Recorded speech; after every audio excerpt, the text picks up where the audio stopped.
지난 시간에 우리가 하지 못했던 선화증권 이면 약관 뭐 이걸 다 할 수는 없어요. 시간도 시간이고 오늘 해야 할 내용도 많아서 다 할 수는 없고 좀 봐둘 필요 있는 것만 좀 체크하고 넘어가도록 하겠습니다. 그래서 선화증권 이면 약관은 지난 시간에도 잠깐 소개했지만 요게 회사마다 선화증권 발행할 때 내용이 조금씩 달라요. 그래서 지금 강의 자료에 있는 거는 현대상성 거고 그 책에 교재에 있는 건 한진해운 거예요. 그래서 그 회사마다 조금 다르고 시기마다 조금씩 달라요, 내용이. 그래서 일단 좀 살펴보면 1조에 정의가 있습니다. 이 보통 정의가 있는 것들은 그 선화증권에서 사용되는 그 표현들이나 용어들을 통일시키기 위해서 이해를 돕기 위해서 들어가 있는 부분이고, 운송인 그리고 상인, 여기는 이제 우리는 보통 계속 하주 이렇게 얘기를 했던 부분이 선화증권에서는 상인이란 표현으로 들어가 있습니다. 그리고 물품, 본선 뭐 이런 얘기가 들어가 있고, 제2조 지상약관이 파라마운트 클로즈라고 해서 뭐예요? 이게 중거법 관련된 약관이에요. 그래서 여기 보면 두 번째 줄에 1924년 8월 25일 브뤼셀에서 서명한 선화증권 관련 어떤 규칙을 통일을 위한 국제협약, 이게 이제 헤이그 규칙이에요. 헤이그 비스비 규칙이 아니고 헤이그 규칙입니다. 그래서 지금 여기 선화증권 이면 약관에 있는 내용들은 헤이그 비스비의 내용이 담겨져 있지 않고 헤이그 규칙의 내용이 담겨져 있어요. 그럼 뭐 문제가 있는 거 아닙니까? 아니에요. 그냥 뭐 크게 문제가 없어요. 그리고 만약에 다른 여러분들이 선화증권 이면 약관을 봤을 때 그 내용 중에는 또 헤이그 비스비의 내용을 여기 지상약관에 담겨져 있는 경우가 있습니다. 중거법과 관련된 내용이죠. 그리고 책임 제한 입법, 이 선화증권에 어떤 국가에서 적용 가능한 법, 이런 것들이 그 선화증권이 그 각국에 적용되고 있는 실제 법을 뭐 바꾼다든지 제약을 한다든지 그런 걸 할 수가 없습니다. 이거 선화증권 자체는 운송인과 여기서 말하는 상인, 그러니까 하주 간의 운송 계약에 대한 얘기죠. 하도급 계약, 운송인은 그 운송 서비스를 제공하기 위해서 여러 하역업자나 창고업자나 뭐 이런 사람들을 고용하거나 계약을 통해서 하도급 계약을 체결하고 운송을 부담을 할 수 있어요. 그러한 내용의 하도급 계약이죠. 그리고 그 하주가 여기 2번에 보면 4조 2항에 보면 하주가 그 운송인의 고용인이나 대리인, 하역회사, 하도급 계약자 이런 사람들에 대해서 어떤 책임을 부과하려 하거나 어떤 주장을 하려 하는 것에 대해서는 그걸 못하게 막아놨습니다. 그냥 이 사람들은 운송인의 벤더, 운송인의 계약자, 운송인의 하도급자로서 역할을 하는 것이기 때문에 큰 뭐 문제될 게 아니다, 이런 얘기죠. 책임, 누구의 책임이겠어요? 운송인의 책임입니다. 운송인의 책임. 여기 있는 5조에 있는 책임의 내용은, 그래서 5조 1항에 보면 운송인은 수령지 또는 선적항에서 물품을 수령하기 이전에, 그리고 양항 또는 인도 장소에서 인도 이후 발생한 물품에 대해서는 책임지지 않는다라고 했어요. 이게 참 재미난 거야. 운송인이 자기가 만든 작성한 선화증권이잖아요. 그래서 책임이면 보통 내가 여기서부터 여기까지 책임진다라고 보통 쓰는 게 맞을 것 같은데, 자기가 만들었으니까 여기는 내 책임 아님부터 시작해요. 그러면 여기 보면 물품 수령한 곳에서부터 양화할 때까지는 자기 책임이라는 얘기야. 그 얘기예요. 이 반대로 써놨어. 재밌죠? 자, 그리고 뭐 나머지 구간을 보면 뭐 이때 인도될 때 물품의 손상에 대해서 입증하면 뭐 책임을 지지만 그 이상 지지 않는다. 그러니까 약간 다 자기가 작성한 선화증권에 의해서 빠져나갈 수 있는 여지를 남겨놨습니다. 그리고 뭐 그 책임에 대해서 1, 2, 3 이렇게 해가지고 뭐 규정을 해놓고 있죠. 그래서 책임 구간을 좀 5조의 책임에 있어서는 책임 구간을 좀 봐둘 필요가 있다. 그리고 운송의 경로, 운송의 경로, 이거는 당연히 이 선화증권에서 운항하는 운송 서비스를 제공하는 경로와 관련되어 있는 것인데, 그 운송의 경로를 운송인의 재량에 두고자 하는 운송인의 의지가 있어요. 그게 무슨 얘기냐면, 여기 보면 물품은 6조 1항에 물품은 단일의 선적품 또는 수개의 선적품으로서 본선 및 육상, 항공, 기타 운송순환에 의해서 그러한 항로가 공고된 직항로이든 아니면 간섭적 항로이든 관계없이 운송인의 절대적인 재량에 따라서 운송되어진다. 그러니까 내가 항로를 선택하는 거, 직항로이든 가장 빠른 길이든 아니면 간섭적인 항로이든 그 선택하는 건 누구 재량? 운송인 재량. 그건 뭐 운송인이 알아서 할 문제다라는 거죠. 그 뭐 그런 얘기가 나와 있고, 그리고 여기 보면 6조 3항에 보면 여기 하나 둘 셋 넷 네 번째 줄 3항 네 번째 중에 어떤 사람을 승선 또는 하선시키고 수출 금지 제품, 폭발물, 군수품, 전쟁 물자, 위험물을 운송하며 도선사를 채용하든지 안 하든지 견인하거나 견인되든지 인명이나 재산을 구조하거나 구조를 시도할 자유를 가진다. 이거 내 마음, 운송인 자기 마음, 이거예요. 보통 항구에 들어갈 때 우리가 첫 시간에 부두, 항구, 선박 설명할 때 도선사의 하는 역할, 파일로트의 하는 역할에 대해서 설명을 했었어요. 그러니까 도선사를 승선시키고 안 승선시키고는 내 마음이야. 운송이 내 마음이야. 그 뜻을 담고 있습니다. 자유, 아예 조항 이름 자체가 자유야. 그래서 이 자유는 보면 운송인이 자기가 이제 업무를 함에 있어서 여러 가지 자신이 처분할 권리, 권한, 이런 것들을 가진다라는 거예요. 보면 뭐 다 읽어볼 필요는 없고 7조 1항 A호에 보면 운송인은 언제든지 하주의 위험과 비용으로 컨테이너를 개봉하든지 운송인이 합당하다고 여겨지는 방법대로 물품을 처분할 권리를 가진다. 운송 이 화물이 만약에 뭐 위험한 화물이라든지 아니면 다른 재산에 손해나 피해를 끼칠 수 있는 화물인 경우에는 뭐 개봉을 할 수도 있고 그 물품을 마음대로 처분할 수도 있고 그런 권한을 자유롭게 가진다는 거죠. 이게 작성자가 운송인이고 그 운송인은 하주한테 이 선화증권이 그냥 제시되죠. 너는 사인만 해. 작성은 내가 했으니 넌 사인만 하면 돼. 뭐 이런 거기 때문에 운송인한테 굉장히 유리한 내용들이 많이 담겨져 있습니다. 자, 그리고 8조 부지약관, 이것도 중요하죠. 컨테이너 운송에서 부지약관이 필요로 합니다. 뭐냐면 그 하주가 여기서는 이제 상인이라고 표현을 하고 있는데 이 선화증권에서는 자, 그래서 물품의 명세, 그리고 뭐 기호, 번호, 명세, 품질, 수량, 치수, 중량, 부피 이런 것들은 상인이 신고한 그대로며 운송인은 그것의 정확성에 대해서 책임지지 않는다. 왜? 컨테이너에 담아가지고 나한테 보내줬으니까 그 컨테이너 안에 뭐가 들었는지 나는 알 바 아니다. 그런 이야기를 하고 싶은 거예요, 운송인은.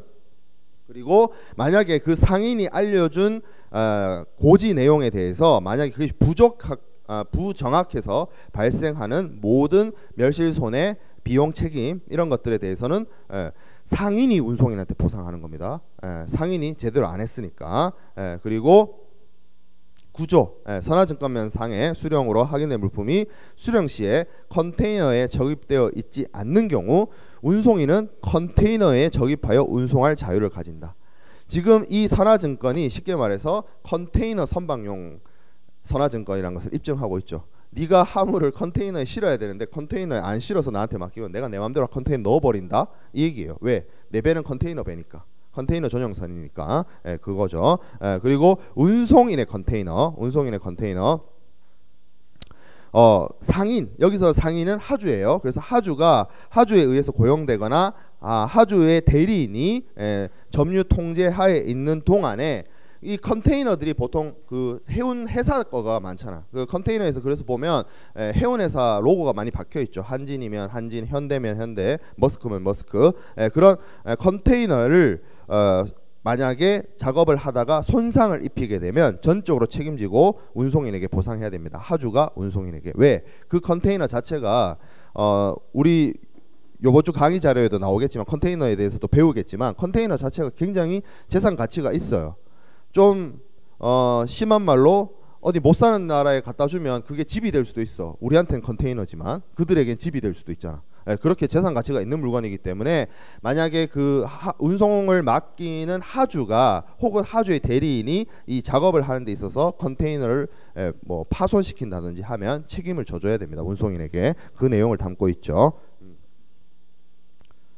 그리고 하주 적입 컨테이너, 만약에 운송인이 수령한 화물이 하주에 의해서 또는 하주 대신해서 하주가 직접 적입한 컨테이너의 경우에는 그냥 단지 컨테이너의 수량의 수령과 증권면상에 선화증권면상에 기재된 대로의 컨테이너 배열 상태에 대한 추정적인 증거가 된다. 내용물에 대해서 내용물의 뭐 명세라든지 품질이라든지 그 안에 물품의 중량이라든지 뭐 이런 것에 대해서는 운송인한테 안 알려줬으니까, 그게 쉽게 말해서 컨테이너 그 자체에 대해서 하주가 적입을 하고 운송인한테 보내줬어요. 그러면 운송인은 이 화물에 이 컨테이너 안에 뭐가 들었다는 걸 하주한테 듣기만 했죠. 그러면 운송인이 책임질 필요 없지. 그 안에 있는 화물의 성질이나 종류나 부피나 무게나 성질에 의해서 발생할 수 있는 사건에 대해서 책임지지 않겠다.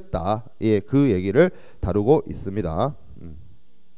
자, 그리고 특수 컨테이너. 특수 컨테이너는 냉동용, 보온용, 전련용, 한기용 뭐 이런 특수 컨테이너의 적입 운송을 약정하지 않습니다. 그러니까 컨테이너를 이러한 특수 컨테이너를 사용하게 되는 것은 그거는 하주 책임이에요. 하주 책임. 운송인이 뭘 하는 게 아니에요. 예. 그러니까 운송인 우리가 여기 냉동용, 보온용, 뭐 한기용 이런 컨테이너들이 어떻게 생겼는지는 요번 주 강의 자료 보면 나와요. 예. 그런 것들은 그 뭐 특별 약정을 하지 않는 이상 뭐 운송인은 그러한 특수 컨테이너에 대해서 책임지지 않습니다. 예를 들어서 이런 경우에요. 내가 고기나 과일 같은 거를 운반을 해요. 그러면 일반적인 컨테이너에 넣어놓으면 한 달 동안 배 타고 가다가 상하잖아. 그래서 무슨 컨테이너를 쓴다? 냉동 컨테이너나 냉장 컨테이너를 사용할 수 있어요. 그래서 그 그러니까 하주가 냉동 컨테이너를 수배해서 냉동 컨테이너에 고기를 넣어놨어. 그래서 이제 한 달 동안 배를 타고 가요. 근데 우리가 우리 집 냉장고는 내가 수시로 열어보기도 하고, 그리고 가끔씩 얘가 돌아가지 않으면 소리가 안 나죠. 그죠? 냉장고가 만약에 한 요즘 같은 날씨에 한 하루 정도만 안 돌아가도 그 안에 있는 음식물 다 썩어요. 다 상해. 그죠? 내가 그런 경험이 있어. 그 정전이 아니고, 아무튼 그런 경험이 있는데, 만약에 그 망망대해에 떠 있는 배 안에 실려 있는 냉동 컨테이너가 만약에 작동되다가 꺼졌어. 그럼 어떻게 알아?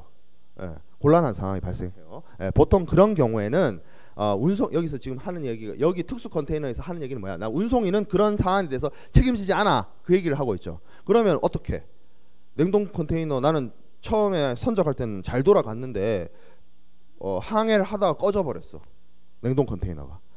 그런 경우에는 어떻게 하면 되냐면, 그 하주가 보험회사에게 냉동 컨테이너에 관한 그 특약을 들면 돼요. 그 냉동 컨테이너 같은 특수 컨테이너가 작동을 안 했을 때 발생할 수 있는 멸실 손상에 대해서 부보를 해주는 특약 상품 같은 게 있어요. 그러니까 보험에서 특약은 이거예요. 원래 기본적인 상품이 있는데, 내가 예를 들어서 저는 개인적으로는 뭐 담배를 끊은 지 한 6년 정도 됐지만, 내가 담배를 많이 펴. 후두암에 걸릴 것 같아. 곧. 난 아마 죽으면 후두암으로 죽을 거야. 왜? 나 담배를 너무 많이 펴서. 그러면 암보험 할 때 후두암을 특약으로 넣는 거야. 그러니까 추가적인 상품, 추가적으로 보험료를 더 내고 추가적인 부보를 받는 걸 보통 특약이라고 하죠. 그래서 냉동 컨테이너 같은 특수 컨테이너를 사용하게 될 때는 보험회사에 얘기해가지고 ICCA에다가 추가적으로 특약을 줄 수 있어요. 그런 내용을 해서 하면 됩니다. 운송인은 절대 책임 안 지지. 지금 이 12조에 있는 내용이 그런 내용이잖아. 특수 컨테이너가 기능을 정지하게 되면 난 책임 안 짐. 뭐 이 얘기를 하고 있습니다. 자, 13조 위험물 금수품. 운송인은 폭발성, 인화성, 방사성, 부식성, 가해성 뭐 등등등 해서 하주가 그러한 물품을 운송하기 위해서 사전에 서면으로 작성한 신청서를 승낙한 경우에만 운송할 것을 약정한다. 좀 이렇게 여기 있는 것처럼 위험한 화물들의 경우에는 하주가 내가 이러한 화물을 좀 옮기려고 하는데 위험하다라는 것을 운송인한테 알립니다. 그리고 알린다고 무조건 실을 수 있는 게 아니고, 그 위험 화물을 운송인이 인수해줘야 돼요. 오케이 하면서, 그래 뭐 내가 실어줄게. 그렇지 않는다면 그렇게 운송인은 절대 이러한 화물에 대해서 실지 않겠죠. 왜냐하면 배나 다른 화물에 피해를 줄 수도 있기 때문에. 그래서 지금 선화증권에는 이렇게 위험물과 금수품에 대한 규정이 되어 있지만, 우리가 헤이그 비스비 규칙에서는 뭐가 있었어요? 무해하 조치라는 게 있었어. 화물에 대해서, 화물이 위험한 화물이라면 당연히 하주가 운송인에게 그 화물의 성격에 대해서 알려야 되고, 그리고 어떻게 할 수 있다? 운송인은 다른 선박이나 다른 화물에 피해를 줄 수 있다라고 하면 피해 보상 없이 없애버릴 수 있었죠. 그게 무해하 조치였어요. 그게 헤이그 비스비 규칙에 있었고 선화증권 이면 약관에도 요 관련된 내용이 들어가 있습니다. 자, 그리고 갑판적 화물, 운송인은 물품을 갑판적 또는 선창적 운송할 권리를 가진다라고 되어 있어요. 그러니까 운송인, 여기 지금 이게 사실상 컨테이너 선박이거든. 그러니까 컨테이너 선박이니까 내가 갑판 위에 실든 선창 밑에 실든 내 맘이야. 그거예요, 운송인 입장에서. 그래서 그런 갑판적 화물에 대해서 운송을 할 권리를 가질 수 있습니다, 운송인은. 자, 그리고 산동물과 식물 15조, 운송인은 자신의 부주의 또는 선박의 불가망으로부터 야기되는 살아있는 동물, 조류, 파충류, 물고기 및 식물의 모든 사고, 질병, 사망, 멸실에 대해서 책임지지 않는다. 이게 왜 그러냐면 요 앞에 우리 그 지상약관에 보면 거기 준거법이 뭐였어요? 헤이그 규칙이었어요. 함부르크 규칙이 아니고. 그래서 운송인은 헤이그 규칙 내용도 내용이지만 이 선화증권에다가 자신의 약관에다가 뭐라고 했어? 나는 살아있는 동물에 대해서 책임지지 않을 거야 라고 써놓은 겁니다. 그러면 이 선화증권에 서명을 한 하주는 살아있는 동물을 운송인한테 운송 맡기면 안 되겠죠. 책임지지 않는다고 하니까. 그 내용입니다. 자, 그리고 고가품 16조는 고가품, 17조는 중량물이에요. 그래서 운송인은 이런 뭐 금은 백금 이런 고가품에 대해서 발생할 수 있는 멸실 손상에 대해서 책임지지 않는다. 그리고 중량물에 대해서는 한 개 또는 한 포장당 총 2240파운드를 초과하는 중량은 운송인이 수령하기 전에 하주가 문서로 신고해야 된다. 너무 무거운 물건에 대해서는 하주가 운송인에게 미리 알리게끔 하고 있습니다. 이런 내용들도 선화증권 이면약관에 들어가 있고. 그리고 기호에 의한 인도는 하인 생각해 보면 돼요. 그래서 이 물품의 뭐 문자나 숫자로 포장이나 컨테이너에 명확하게 표시되어 있어야 된다. 그 얘기를 하고 있습니다. 거기 만약에 물품이나 컨테이너에 이런 숫자나 문양 같은 기호가 명확하게 되어 있지 않아서 발생할 수 있는 불인도나 인도 지연에 대해서 운송인은 책임지지 않는다라는 거죠. 이 컨테이너에 표시가 제대로 되어 있지 않거나 물품에 제대로 표시가 되어 있지 않으면 수백 개, 수천 개의 컨테이너를 취급하고 운송하는 운송인 입장에서는 그 컨테이너가 누구의 컨테이너인지 어떤 컨테이너인지 모를 수도 있어요, 상황에 따라서. 그렇기 때문에 명확하게 이런 기호를, 숫자를, 표시를 제대로 해야 된다는 이야기를 18조에 담고 있어요.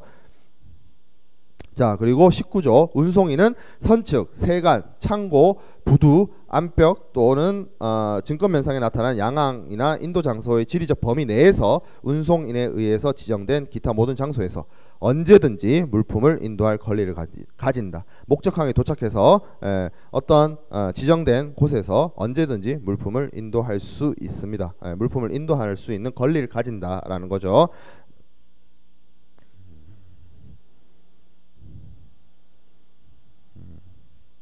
그리고 하재 20조 하재, 운송인은 언제 발생하더라도 본선에 물품을 적재하기 전 또는 양육 후에 발생된 하재로부터 야기된 물품에 대한 멸실 손상에 대해서 책임지지 않는다. 뭐 하재에 대해서 책임지지 않는다. 뭐 이런 것이고, 여기 단서에 보면 하재가 운송인의 실질적인 가실이나 인지에 의해서 야기된 경우, 그러니까 뭐 운송인이 불을 냈다든지 아니면 운송인의 잘못에 의해서 불이 난 경우에는 제외한다고 되어 있는데, 사실상 이거는 뭐 이렇게 되어 있긴 합니다만 그 계속 얘기했듯이 하재 자체가 운송인 면책의 기본적인 사안이고, 이 하재가 발생했을 때 그 선박에 하재가 발생한 정황이나 상황이나 뭐 여러 가지 증거에 대해서 하주가 접근할 수 있는 권한이 사실상 없습니다. 운송인 자기 배니까. 그래서 보통 하재는 운송인이 거의 다 빠져나가요. 그리고 지난 시간에 얘기했다시피 보험자가 해상보험에서 제공해주는 담보 위험에 가장 첫 번째 등장하는 게 하재였어요. 그래서 운송인은 면책되고 보험자가 대신 하재로 발생한 멸실손상에 대해서 하주에게 보상하는 시스템이었다라는 이야기를 지난 시간에 했습니다. 자, 그리고 한적과 운송주선이 있는데, 이건 뭐 운송인은 통지 없이 약정되든지 아니든지 상관없이 물품의 전부 또는 일부를 운송인이 소유하거나 운영하는 수상, 육상, 항공 운송수단에 운송될 수 있다. 필요에 의해서 여기 항구나 어떤 장소에서 물품을 한적한다. 뭐 이런 얘기죠. 양육하고 한적할 수 있다. 뭐 그런 겁니다. 운송인이 운송 서비스를 하기 위해서 필요한 경우에 필요한 범위 내에서 약정을 했든 안 했든 상관없이 자기 운송인 할 수 있다는 거니까 운송인 자유권이죠.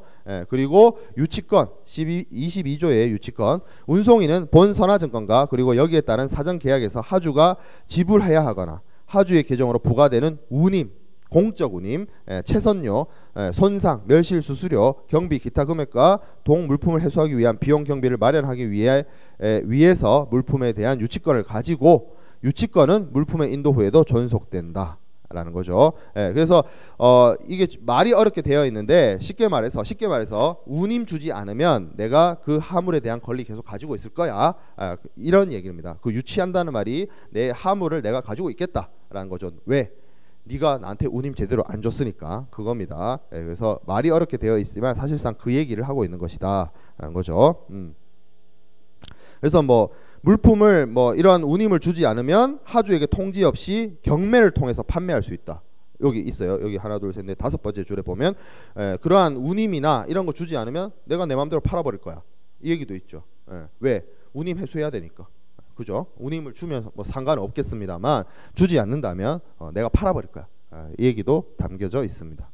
자, 운임과 수수료. 운임은 운송인에 의해서 물품의 수령 시에 하주에 의해 제공된 대로 내용물, 중량, 용적 또는 가액의 정확성을 운송인에게 보증한 하주에 의해서 신고한 물품의 명세에 기초하여 산정될 수 있다. 그러니까 하주가 신고한 명세에 따라서 운임을 산정한다 라는 얘기입니다. 그래서 그럼 그러니까 운송인에게 그 통지한 운송인에게 신고한 물품의 명세가 운임 산정의 기초가 되는 거죠. 중량이나 수량이나 가액이나 이런 것들이 그 얘기를 하고 있고, 뭐 그 외에는 뭐 길게 쭉 내어 있는데 이건 뭐 돈 문제라서 뭐 더 한번 읽어보면 돼요. 뭐 운임 어떻게 산정한다 뭐 그런 얘기들이 나오고 있습니다. 뭐 내용은 많지만 뭐 영사수수료 얘기도 하고 있고 한데 자, 중요한 거는 자, 그리고 요거 24조도 중요하죠. 뭐예요? 물품을 인도 장소에서 운송인에게 물품의 인도 전 또는 인도 시에 그러니까 화물의 멸실 손상을 알려야 되는 그 시간과 장소가 뭐라고 되어 있어요? 물품의 인도 전 혹은 인도 시. 만약에 그 멸실 손상이 바로 외관상 나타나지 않는 경우에는 뭐라고 되어 있어? 인도 후 3일 내 서면으로. 그리고 소송은 물품이 인도된 날 혹은 인도되었어야 하는 날로부터 1년 이내에 제기해야 됩니다. 이게 헤이그 규칙의 내용이랑 같아요. 왜? 이 앞에서 2조에서 뭐라 그랬어? 지상약관에 헤이그 규칙이 들어가 있었잖아. 그래서 그 뒤에 오는 이러한 클레임 제기와 관련된 내용들이 이런 기관의 헤이그 규칙의 내용과 일치하는 내용을 담고 있습니다. 자, 책임 제한도 여기 보면 두 번째 25조 2항에 뭐라고 돼 있어? 100파운드 이상. 이게 왜 그러냐면 헤이그 규칙에 따른 거라서. 만약에 그 앞에 2조의 지상약관에 헤이그 비스비 규칙을 썼다면 여기 100파운드가 아니라 667 SDR이 쓰였겠죠. 뭐 그런 겁니다. 그런 차이입니다. 자, 그리고 26조 공동훼손과 유제이슨 조항입니다. 유제이슨 조항. 그래서 공동훼손은 요크, 이게 이렇게 로마자 표기를 해놨긴 한데 요크 엔트호프 룰이에요. YAR이라고 하는 요크 엔트호프 룰에 따라서 공동훼손에 대한 어떤 정산이나 뭐 분담금이나 이런 문제를 해결하겠다라는 내용이 여기 26조에 담겨져 있습니다. 그리고 유제이슨 조항은 우리가 중간고사 이전에 선화증권 이면 약관 중에 대표적인 것으로서 하나 배웠는데, 그 운송인이 선박에 의해 발생한, 그러니까 공동훼손 상황에서 그 운송인이 재산은 선박이잖아. 그러니까 선박에 발생한 어떤 희생이나 선박에 의해서 발생한 비용에 대해서 공동훼손 분담금에 대해서 숟가락 얹을 수 있다. 그 내용이 이제 유제이슨 조항이라고 했어요. 그 내용이 여기 26조 2항에 있습니다. 1항과 2항에 있다. 자, 그리고 27조 쌍방가실 조항. 쌍방가실 조항. 이게 뭐예요? 쉽게 말해서 핵심이 뭐다?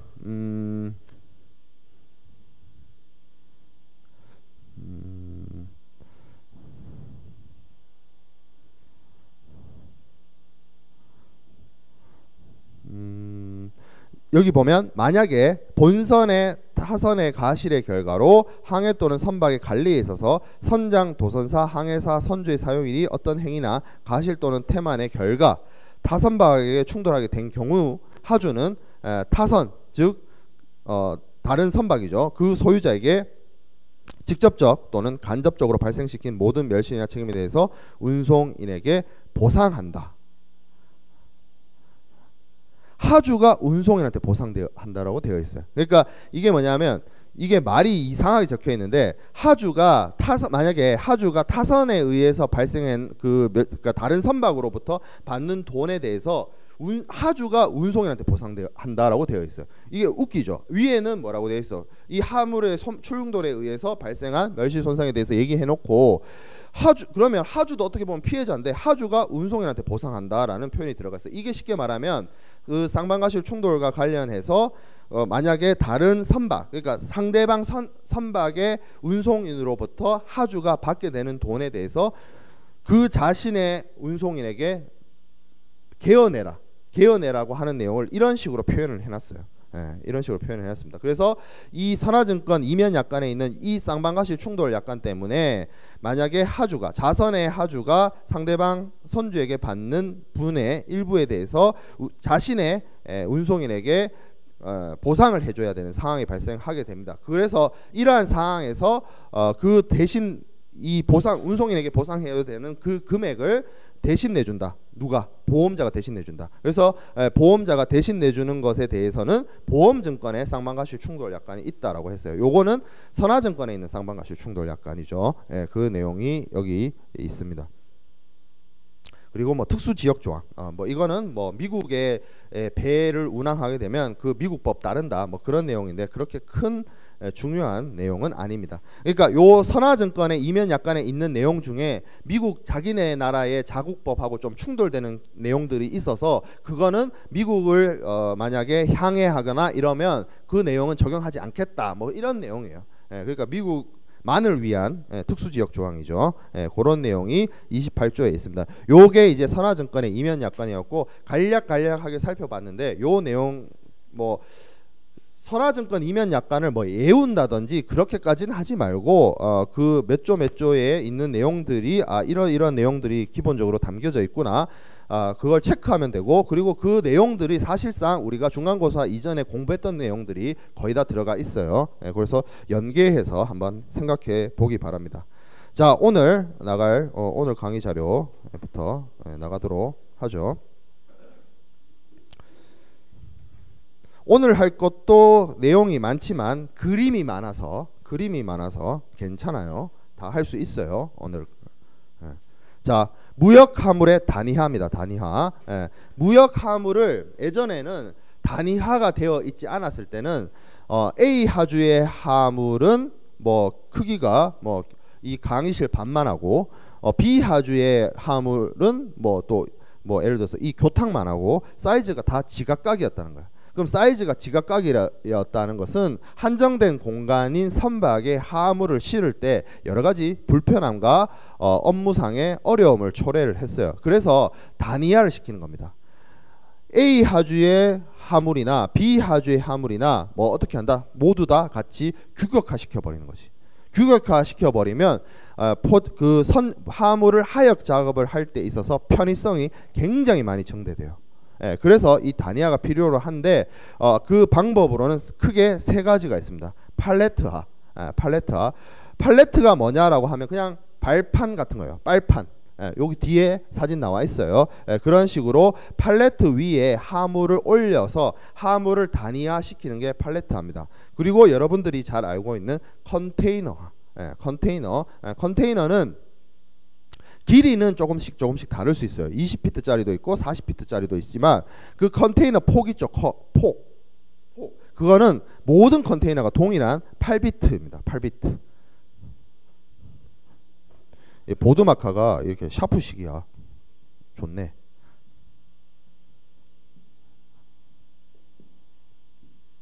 이렇게 컨테이너가 생겼잖아요. 이 길이는 20피트도 있고 아니면 40피트짜리도 있어요. 하지만 이 폭은 8피트로 고정이야. 그 어떤 컨테이너든. 높이도 사실은 거의 8.6에 고정되어 있어요. 가끔 가다 보면 요게 장축으로 해서 가지고 9.6짜리가 있긴 한데 이건 뭐 거의 몇 개 없고 거의 다 8.6이에요.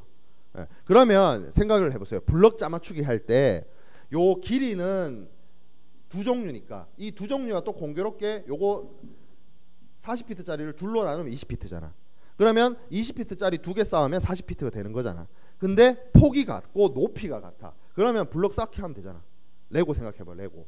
예. 그렇게 이렇게 규격화가 되어 있으니까 하물을 빈틈없이 빈 공간 남지 않게, 어차피 선박이란 거는 공간이 한정되어 있단 말이죠. 이 한정된 공간에 하물을 실을 때 이 컨테이너들이 딱딱딱딱딱딱 사이즈가 맞으니까 블럭 쌓기 하듯이 탁탁탁탁 올리면 빈 공간 여분 없이 하물을 효율적으로 선적 작업을 할 수 있다는 얘기예요. 이게 핵심이에요. 다니하의 핵심. 다니하의 핵심. 자, 그리고 레시선이 있습니다. 레시선은 우리가 첫째 시간 때 부선을 운송하는 방법으로서 부선 그 자체, 바지선 그 자체를 선박에 바로 적재하는 방식, 그걸 얘기를 했습니다. 물론 크게 사용되지 않고 여러분들도, 나도 이거를 실물로 본 적은 없어. 사진이나 뭐 영상으로는 많이 봤는데 레시선 선적하는 거 우리나라에는 거의 대부분이 컨테이너 운송 아니면 벌크 운송이 이루어지기 때문에 레시선은 잘 보기 힘듭니다만 부선 그 자체를 규격화해서 부선을 자체를 사이즈를 맞춘 거지. 바지선 자체를. 그래서 그 바지선을 일렬적으로 선박에 적재하는 방식이 레시선입니다. 레시선. 이런 방식으로 무역 화물의 단위화가 이루어졌다. 그래서 첫 번째 살펴볼 게 팔레트입니다. 팔레트. 많이 보죠. 여러분들 창고나 뭐 이런 데 가보면 저 팔레트를 많이 볼 수 있어요. 그래서 저 팔레트를 이동시키기 위해서 어떤 차가 사용돼? 그 앞으로 나란히 차 있자. 지게차. 지게차로 가서 이렇게 팔레트에, 여기 보면 목재 팔레트의 판 밑에 보면 공간이 있죠. 거기다가 지게차가 이렇게 양팔을 꽂잖아. 꽂아서 들어 올리죠. 그런 식으로 이동시키는 수단, 그런 하물을 단위화해서 이동시킬 수 있는 수단이 팔레트입니다. 그래서 재질에 따라서 나무로 만든 것도 있고 알루미늄으로 만든 것도 있고 플라스틱으로 만든 것도 있습니다. 자, 그리고 밑에 있는 거는 리프트 밴이라고 하는 거예요. 리프트 밴. 리프트 밴이라고 해서 팔레트인데 위에를 나무로 이렇게 딱 짜가지고 하물을 안전하게 보관할 수 있도록 하는 것이 리프트 밴입니다. 리프트 밴. 이것도 한번 봐두고. 자, 그래서 팔레트는 여기 나와 있죠. 왼쪽 위에 그림처럼 지게차를 활용을 해서 저렇게 들어 올려서 화물을 이송을 시킵니다. 그리고 이송을 시킬 때 그냥 팔레트 위에 화물만 덩그러니 얹어서 옮기면 이것이 떨어지거나 흔들릴 우려가 있기 때문에 요거를 싸요. 감쌉니다. 그래서 여기 오른쪽에 보면 비닐로 쌓여져 있어요. 비닐로. 요 비닐로 쌓여져 있는 그 팔레트를 시링크랩, 시링크랩, 비닐 포장을 이제 그 시링크랩이라고 하거든. 시링크랩 팔레트라고 합니다. 자, 그리고 여기 보면 왼쪽 아래에 보면 저 비닐 포장 같은 경우에 뜯어버리면 문제가 있겠죠. 다시 재활용하기 곤란한데 여기 왼쪽 아래에 보면 재사용 가능한, 이렇게 그 뭐라 해야 되지? 무슨 안전망 같은, 여기 보면 천과 끈으로 이루어진 그 포장이 있어요. 요런 식으로 되어 있는 것도 있습니다. 수축 포장. 자, 그리고 이제 컨테이너. 컨테이너는 뭐 여러 가지 장점이 많아요.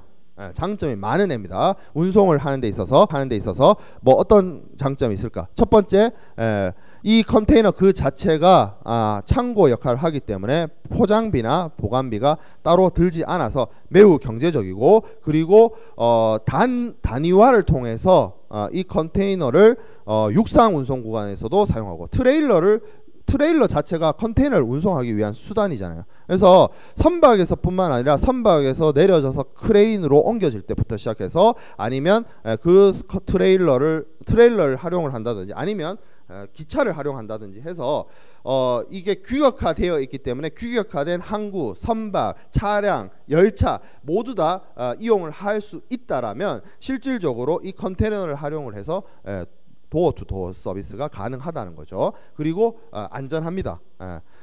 갑판적 화물에 대해서 컨테이너에 적입되어 있는 갑판적 화물은 갑판적으로 치지 않죠. 왜? 이 컨테이너 그 자체가 창고 역할을 하기 때문에 보관 역할을 할 수 있기 때문에 매우 안전하다. 그래서 경제적이고 안전하고 화물의 처리의 효율성을 증대시키는 신속성을 가지고 있다라는 것이 컨테이너의 장점입니다. 그래서 컨테이너는 지금의 형태는 아닌데 이 화물을 이런 식의 그 철제 상자나 이런 규격화된 화물 보관 용기로서 사용되기 시작한 게 본격적으로 사용한 게 사실상 전쟁 때문에 세계 2차 대전 때 미군이 자신의 그 전쟁 물자를 효율적으로 운송하기 위해서, 특히 세계 1차 대전하고 2차 대전이 달랐던 점이 뭐냐면 세계 2차 대전이 주로 전장이 어디였어요? 미국 입장에서 나치 독일하고 싸운 거는 유럽이었고, 그 미국은 이쪽 편에 태평양에서 일본하고 싸웠잖아요. 태평양이 어때요? 바다죠. 그리고 조그마한 섬들이 하산섬이나 산호섬들이 태평양 그 일대에 쭉 흩어져 있죠. 그러면 미국 해병대나 해군이 그 지역을 계속 이동해야 돼요. 섬을. 그러면 그 운송 물자를 어떻게 하면 효율적으로 옮길까의 고민이 시작된 거야. 그래서 이렇게 생겨난 거고, 처음에 그러니까 지금의 형태는 아니지만 전쟁을 잘 수행하기 위해서 화물을 규격화, 단위화할 필요성이 있겠다라는 그 시작이 거기서 됐고, 지금의 형태, 지금의 이 8피트짜리 그 컨테이너가 도입되기 시작한 거는 1966년에 시랜드사가 그 북대서양 노선에 처음으로 등장을 시켰습니다. 시랜드 회사가. 근데 그 시랜드 회사는 지금 어떻게 됐냐? 덴마크의 머스크사에 합병당했어요. 회사가 없어졌어. 뭐 역사의 뒤안길로 사라졌어요. 그래서 그 지금 그러니까 머스크의 전신이죠. 머스크가 머스크가 합병한 미국의 시랜드 회사가 1966년에 북대서양 노선에 처음으로 투입한 것이 컨테이너선의 본격적인 시작이었다. 지금의 형태가 그때 시작됐어요. 그리고 1966년에 딱 시작을 하니까 너무 편한 거야.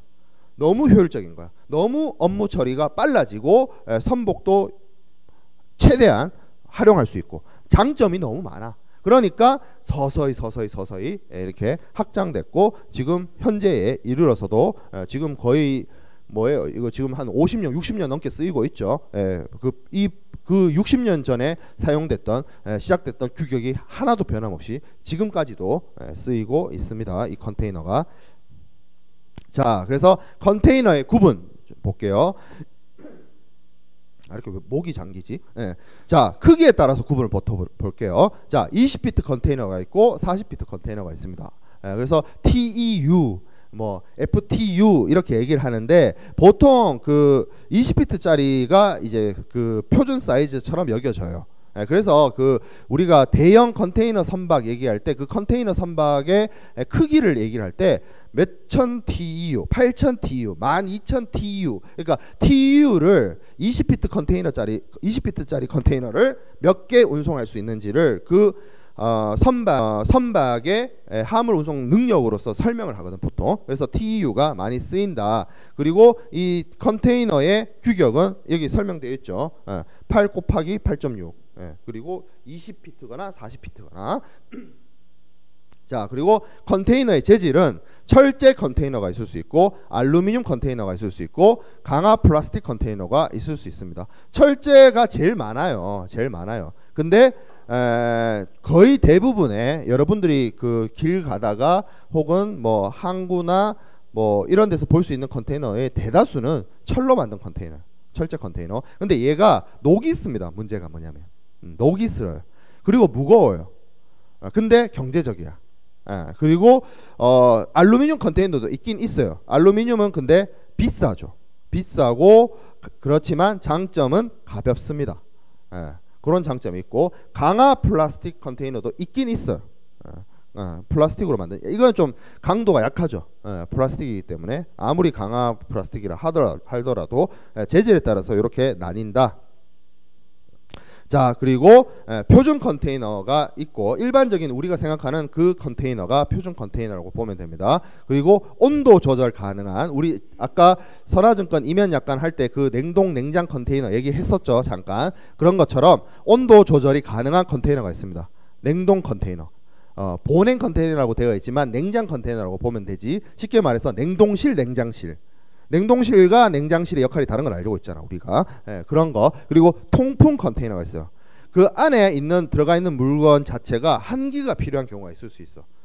만약에 공기가 이렇게 딱 갇혀져 있으면 곤란한 뭐 그런 화물이 있을 수 있습니다. 또 반대로 냉동 냉장 말고 적절한 보온이 필요한 컨테이너도 있어요. 그런 화물이 있을 수 있기 때문에 그런 컨테이너도 있다. 이게 이제 온도 조절 컨테이너고, 특수 컨테이너입니다. 특수 컨테이너. 여기 보면 뭐 쭉 나와 있는데, 뭐 이건 개괄적인 설명이고, 이 개괄적인 설명보다 그림 보면서 보죠. 자, 9번 슬라이드. 첫 번째 위에 등장하는 게 우리가 알고 있는 일반 화물 컨테이너입니다. 드라이 컨테이너라고 하죠. 그래서 이거 이제 OOCL, 이거 홍콩 선사예요. OOCL이 홍콩 선사인데, 요렇게 생겨 먹은 컨테이너죠. 자, 밑에 거는 냉동 컨테이너입니다. 리퍼라고 하기도 하고, 그 오버워치에 있는 그 리퍼 아님. 자, 그리고 그러니까 리프리지레이터 컨테이너, 그러니까 그러니까 냉장고지, 냉장고 역할을 할 수 있는 그런 컨테이너입니다. 그래서 여기 보면, 여기 보여요? 여기 사진에, 왼쪽 사진에 여기 뭐 여기 펜 달려 있는 거 보여? 요게 뭐야? 쉽게 말하면 이게 이제 그 냉장고 뒤에 보면 그 냉장고 운영하는 그 냉장 장치 있잖아. 뭐 응축기, 압축기, 그거 역할을 하는 게 여기 달려 있어요. 그리고 이 컨테이너 자체가 지금 이렇게 되어 있는데, 그러니까 화물을 싣는 곳하고 컨테이너 외벽 사이가 뭐로 되어 있냐면 스티로폴 같은 거 있잖아. 내열재, 그 온도를 그 보온하기 위해서 내열재 같은 게 들어가 있어요. 스티로폴 같은 걸로. 그런 식으로 되어 있는 컨테이너가 냉동 컨테이너입니다. 냉동 컨테이너. 자, 그리고 보냉 컨테이너. 보냉 컨테이너. 과일이나 채소 등을 보냉을 필요로 하는 화물의 운송이 적합하다.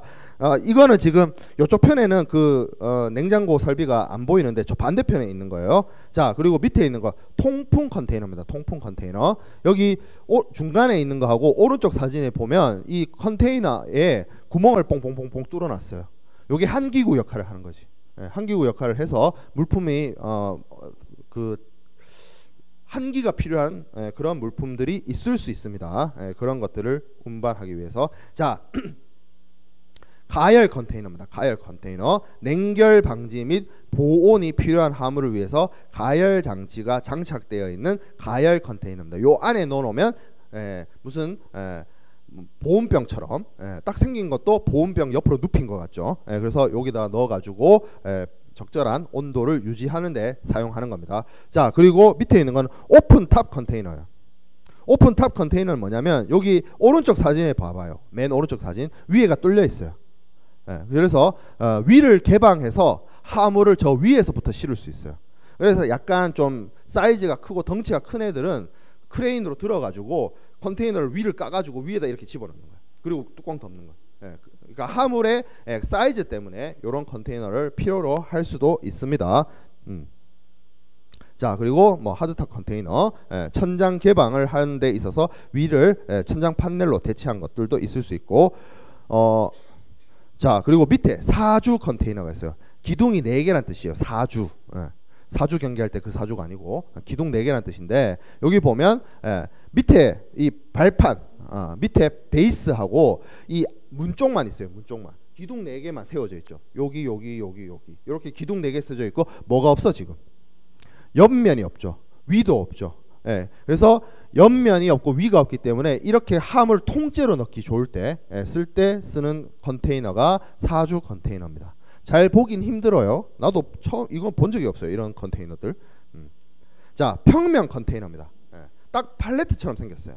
근데 팔레트처럼 생겼는데 왜 얘를 팔레트라 부르지 않고 컨테이너로 부르겠어요? 이 밑에 있는 베이스가 뭐다? 이 사이즈인 거야. 8피트.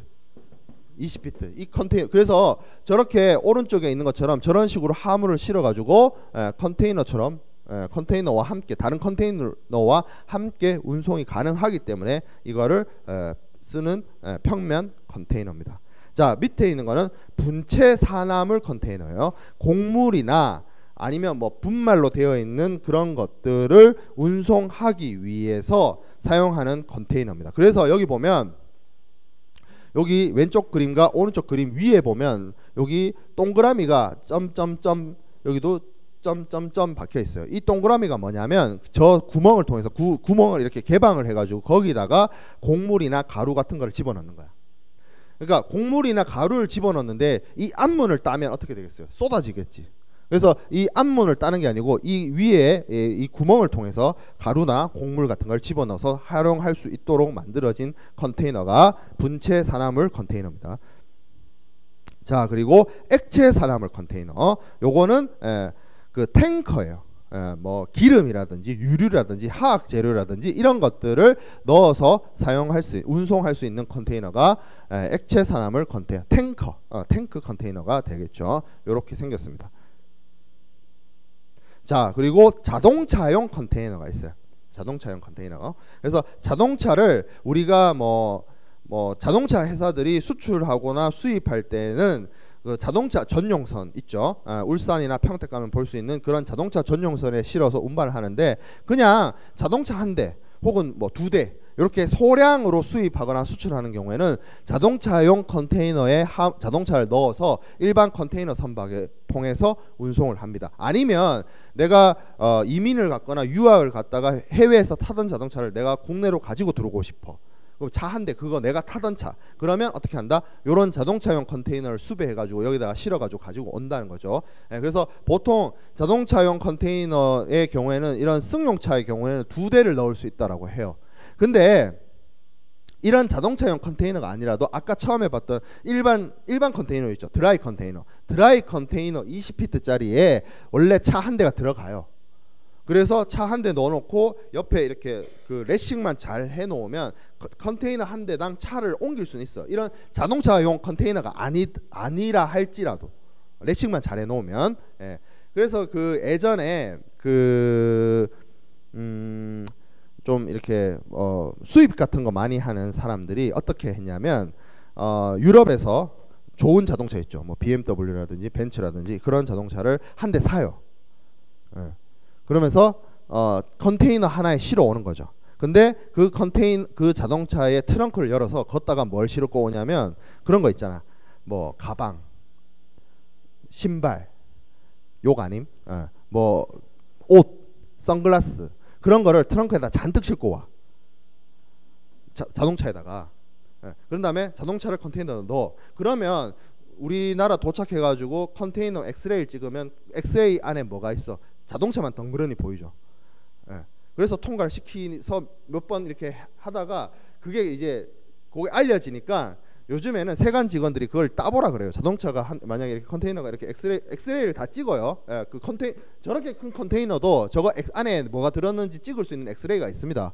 부산항에 가보면 그 엑스레이를 통과시켜 보니까 차 한 대가 들어가 있어. 그러면 예전 같았으면 그러려니 할 것 같은데 요즘에는 세관 직원들도 그거 다 알아서 열어보라 그래요. 열어보라고 해서 트렁크 열어보라 그럽니다. 그럼 트렁크 안에 이제 뭐가 들어가 있는 거지. 만약에 그게 이제 안 걸리고 통과가 됐다라면 거기 그 트렁크에 있는 뭐 신발이라든지 구두 이런 것들, 가방 이런 것들은 이제 무자료 거래를 할 수 있잖아. 명품이니까. 그렇게 많이 했었어요. 지금은 못 한다. 지금 이걸 얘기해주고 있는 이유는 그렇게 하지 말라고 이야기해주는 거예요. 자, 하이큐브 컨테이너가 있습니다. 하이큐브 컨테이너. 원래 그 컨테이너의 높이는 8.6피트가 맞아요.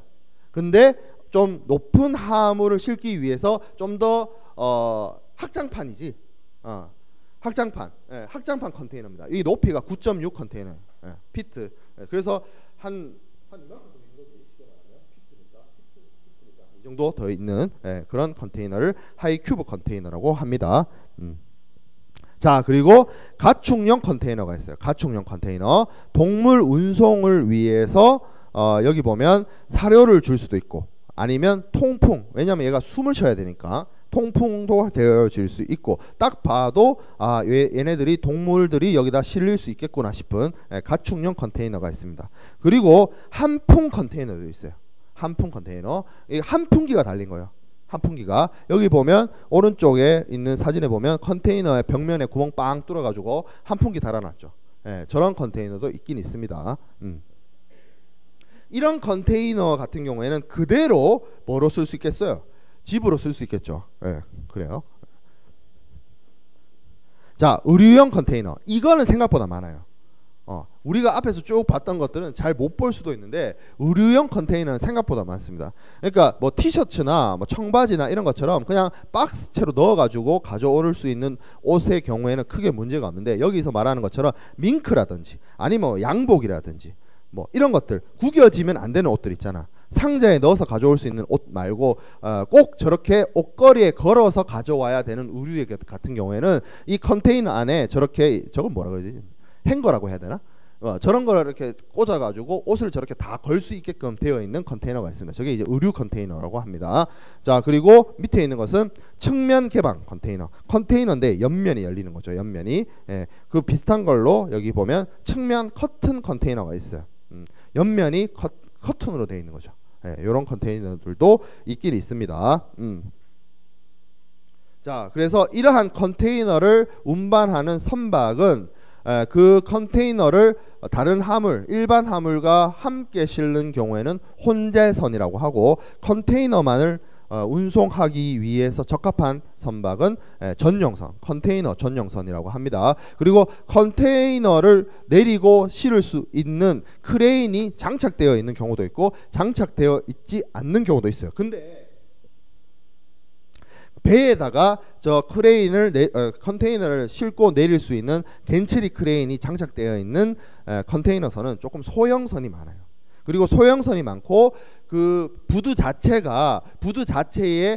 컨테이너를 싣고 내릴 수 있는 그 겐츠리 크레인이 되어 있지 않은 조그마한 항구들 있잖아. 조그마한 항구에다가 컨테이너 내려주고 할 때, 그러니까 운송으로 치면 피더 서비스, 그러니까 조그마한 항구에서 컨테이너 허브항으로 컨테이너를 이동시키는 조그마한 배들이 크레인이 장착되어 있는 경우가 많아요.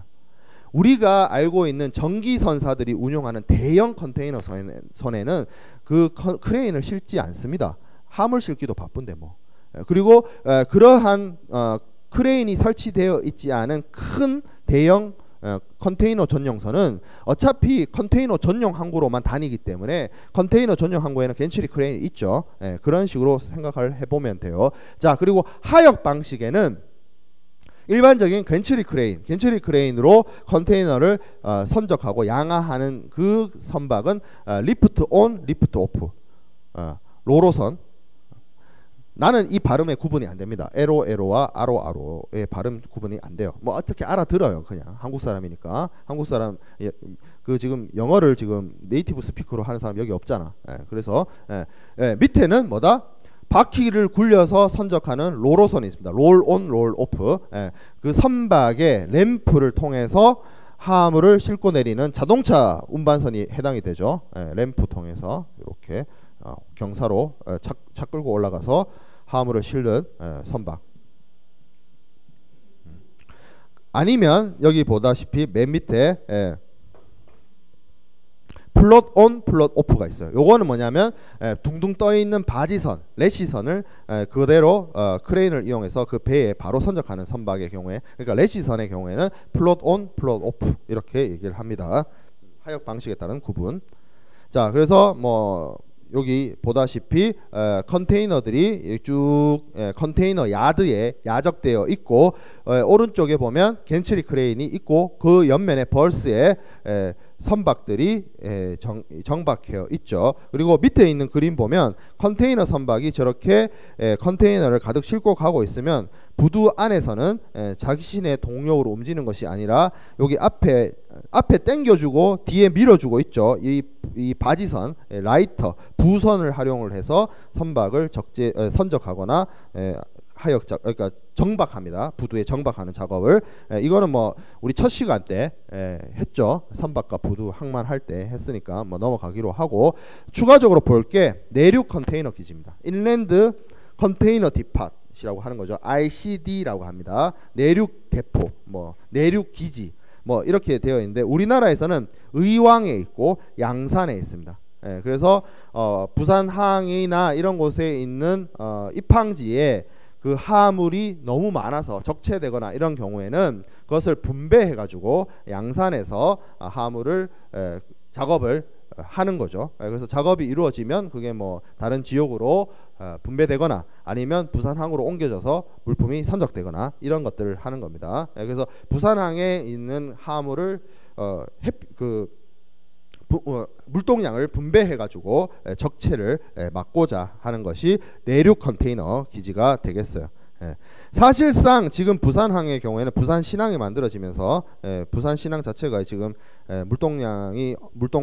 처리할 수 있는 물동량이 엄청 많아졌기 때문에 부산신항에서는 뭐 자체적으로 거의 물량을 소화하고 있습니다.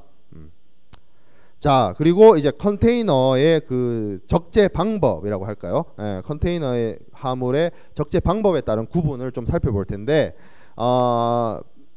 여러 번 설명했어요.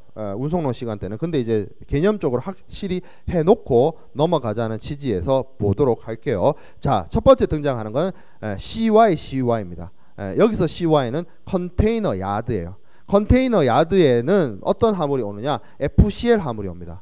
풀 컨테이너 로드죠. 풀 컨테이너 로드 한 하물이 하나의 하주가 하나의 컨테이너를 전부 사용하는 경우에는 CFS 같은 곳에 가서 혼재 작업을 할 필요가 없어요. 바로 컨테이너 야드로 빈 컨테이너를 스퍼팅한다 그랬잖아. 스퍼팅한 그 빈 컨테이너에다가 하주가 하물을 다 적입하고 그 적입된 컨테이너를 들고 컨테이너 야드로 보내면 그 컨테이너 야드에서 대기 타고 있다가 하물이 선적되고 목적지에 도착해서도 컨테이너 야드에 내려져서 대기 타고 있다가 여기서 나와 있는 것처럼 적출됩니다.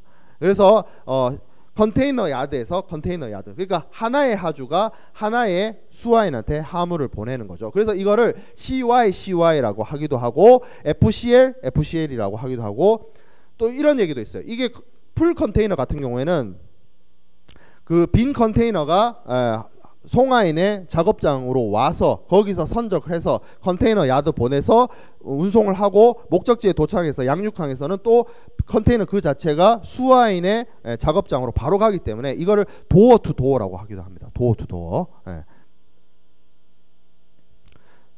아닌 것도 있겠죠. 자, 그럼 아닌 건 뭐냐? CYCFS예요. 뭐다? 하나의 하주가, 한 명의 하주가 여러 명의 수화인한테 하물을 보내는 경우입니다. 그래서 FCL 하물이죠. 선적할 때는 하나의 하주가 하나의 컨테이너를 가득 채우니까. 근데 그 가득 채워진 컨테이너 안에는 물건을 받아갈 사람이 3명이란 거죠. 수화인이 ABC가 있어요. 소문자 ABC. 그래서 양육항에서 적출될 때 수화인 ABC 각각 하물을 나눠주게 돼요. 그러면 하물을 혼재하고 배분하는 작업을 하는 곳이 CFS라고 했어요.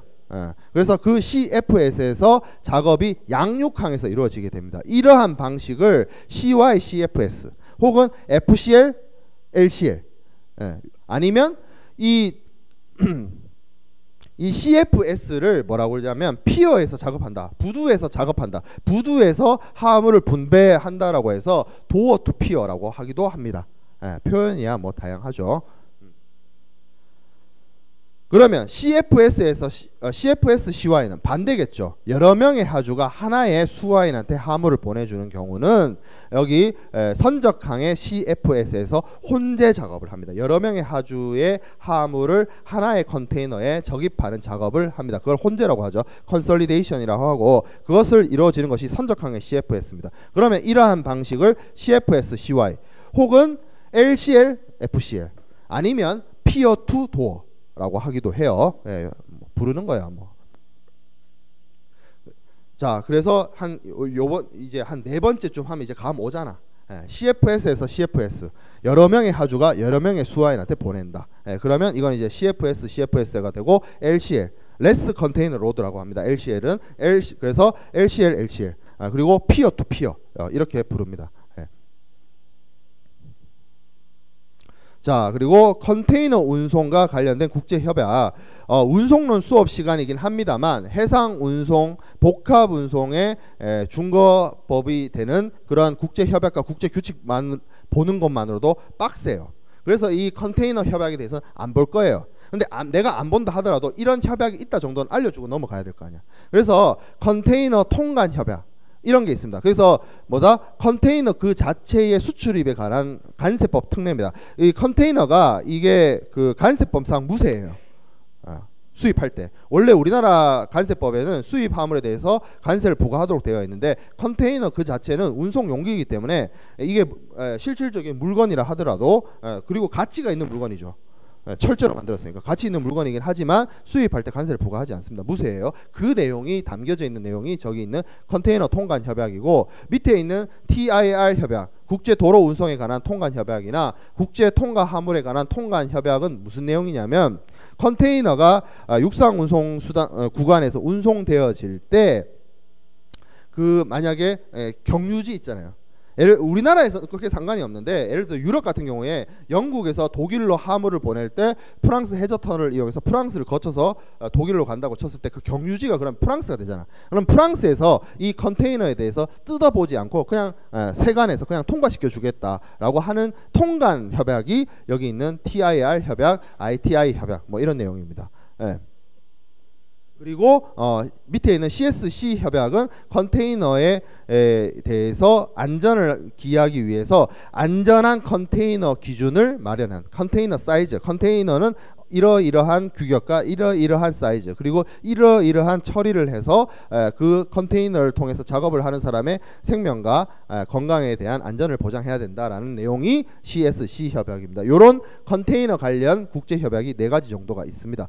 이런 협약이 있다 정도로만 알면 될 것 같아요. 그래서 위에 거는 관세를 무세로, 컨테이너는 세금 안 물린다, 수입 관세 안 물린다라고 하는 내용이 위에 있는 내용이고, 두 번째, 세 번째 있는 협약은 컨테이너 그 자체가 경유지를 거쳐갈 때 경유지에서는 컨테이너를 검사하지 않고 그냥 통과시켜준다, 그런 내용들이 담겨져 있고, 밑에는 컨테이너의 안전성을 위한 규격, 이런 것을 규정해 놓은 국제 협약입니다. 자, 그러면 이제 복합운송으로 넘어갈 텐데, 복합운송은 조금 쉬었다가 이어서 하도록 하겠습니다.